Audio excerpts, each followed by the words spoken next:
नमस्कार मंडळी, मी सायली तुमच्या सर्वांचं मनापासून स्वागत करते आपल्या आजच्या व्हिडिओमध्ये.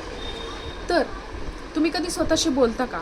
तुम्ही कधी आरशात उभं राहून स्वतःला विचारलंय का, आज तू कसा आहे किंवा आज तू कशी आहेस? कुटुंब प्रमुख म्हणून किंवा गृहिणी म्हणून आपण घरातल्या प्रत्येकाची मतं विचारात घेत असतो.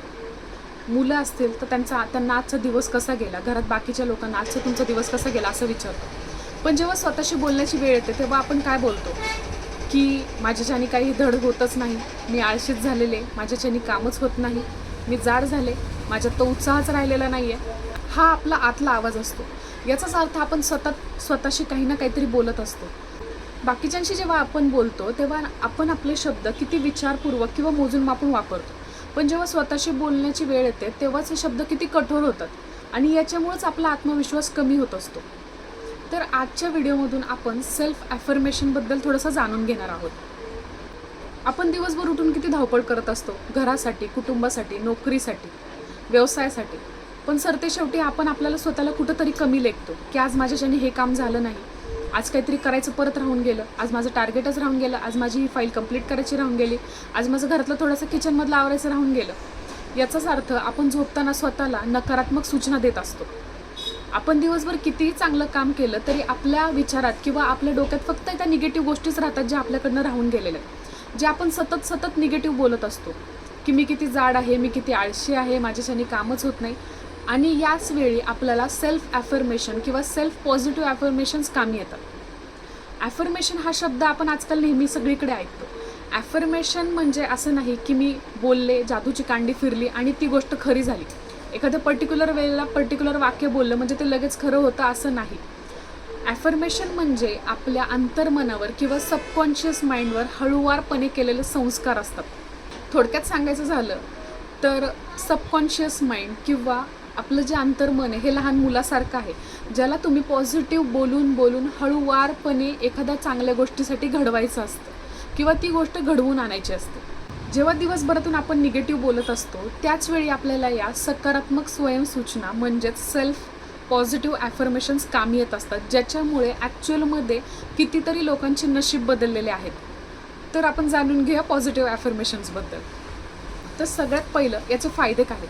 पहिली सगळ्यात महत्त्वाची गोष्ट म्हणजे तुमच्या नजरेत तुमची किंमत वाढते. दुसरं म्हणजे तुमचा स्वतःकडे बघण्याचा दृष्टिकोन बदलून जातो. आपण आपल्या आयुष्याला एक डायरेक्शन देत असतो या माध्यमातून. तिसरं म्हणजे अँझायटी आणि ओव्हर थिंकिंग आहे हे पूर्णपणे कमी होऊन जाते. आणि चौथं आणि महत्त्वाचं म्हणजे तुमचं लक्ष किंवा तुमचं मन फक्त तुमच्या ध्येयावर केंद्रित होतं. आता नेक्स्ट म्हणजे ॲफर्मेशन वापरण्याची योग्य पद्धत. तर ॲफर्मेशन म्हणजे एखादं वाक्य फक्त सतत बोलणे नाही, तर ॲफर्मेशन म्हणजे ते वाक्य बोलताना आपला प्रेझेंट त्याच्यामध्ये यूज करून ते वाक्य बोलायला लागतं. ॲफर्मेशन वापरण्याची योग्य पद्धत आपण बघूया. ॲफर्मेशन म्हणजे एखादं वाक्य नुसतंच काही वाक्य न बोलता आपल्याला त्याच्यामध्ये आपला प्रेझेंट यूज करून ते वाक्य बोलायचं असतं.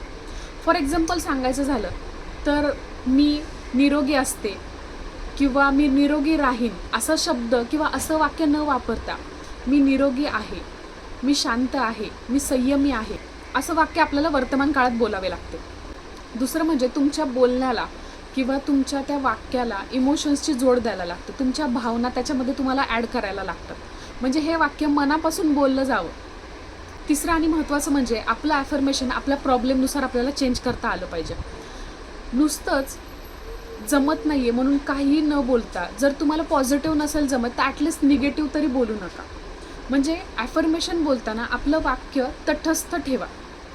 थोडक्यात सांगायचं झालं तर ॲफर्मेशन म्हणजे स्वतःशी प्रामाणिक राहून स्वतःला दिलेली प्रामाणिक साथ असते.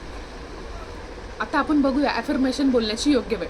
सकाळी झोपेतून उठल्यानंतर किंवा रात्री झोपण्यापूर्वी जेव्हा आपलं सबकॉन्शियस माइंड खूप जास्त चांगल्या प्रकारे ॲक्टिव्ह असतं, मनामध्ये विचारांची गर्दी फार कमी असते, त्यावेळी तुम्ही स्वतःच्या मनाला ॲफर्मेशन्स द्या. कमीत कमी 21 दिवस ॲफर्मेशन दिले गेले पाहिजेत. मग तुम्ही ते मनातल्या मनात बोलू शकता किंवा लिहून देखील काढू शकता.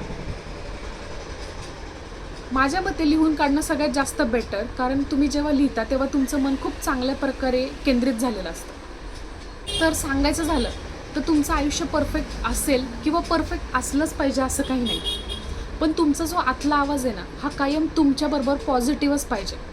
कारण तुमच्या मनाचं आणि तुमचं नातं जेव्हा छान असतं तेव्हा आयुष्य अजून सुंदर वाटू लागतं. आता काही ॲफर्मेशन शेअर करते जे आपल्याला डेली यूज किंवा आपण स्वतःला रोज देऊ शकतो असे. तर सगळ्यात पहिलं म्हणजे मी शांत आहे, मी निरोगी आहे, मी सर्व कुटुंबाची जबाबदारी सामर्थ्यपणे पेलते आहे, मी भाग्यवान आहे, माझ्यासोबत सर्व नेहमी काही छानच घडते आणि सगळ्यात महत्त्वाचं माझं आरोग्य, माझं मानसिक आरोग्य सगळ्यात उत्तम आहे. तर हा होता आजचा व्हिडिओ. तुम्ही हे जे मी शेवटला ॲफर्मेशन सांगितले तुम्ही ते स्वतःबद्दल लिहू शकता. तुम्ही तुमच्या फायनान्शियल कंडिशनबद्दल तुमचे ॲफर्मेशन बदलू शकता. तुम्ही तुमच्या मेंटल कंडिशननुसार तुमचे ॲफर्मेशन्स बदलू शकता. ॲफर्मेशन्सचा खूप जास्त फायदा होतो. फक्त हे आपल्याला आपल्या लाईफमध्ये किंवा आपल्याला आपल्या रोजच्या जीवनामध्ये अप्लाय करता आलं पाहिजे. एकच लक्षात ठेवा, काहीही झालं तरी स्वतःच्या मनाला निगेटिव्ह किंवा नकारात्मक स्वयंसूचना अजिबात देऊ नका. कारण एकच लक्षात ठेवा की तुम्ही कुणापेक्षाही कमी नाही. थँक्यू सो मच आजचा व्हिडिओ बघितल्याबद्दल. तुम्हाला माझा जर हा व्हिडिओ आवडला असेल तर प्लीज लाईक शेअर सबस्क्राईब करा आणि लवकरच भेटू नेक्स्ट व्हिडिओमध्ये. Thank you so much.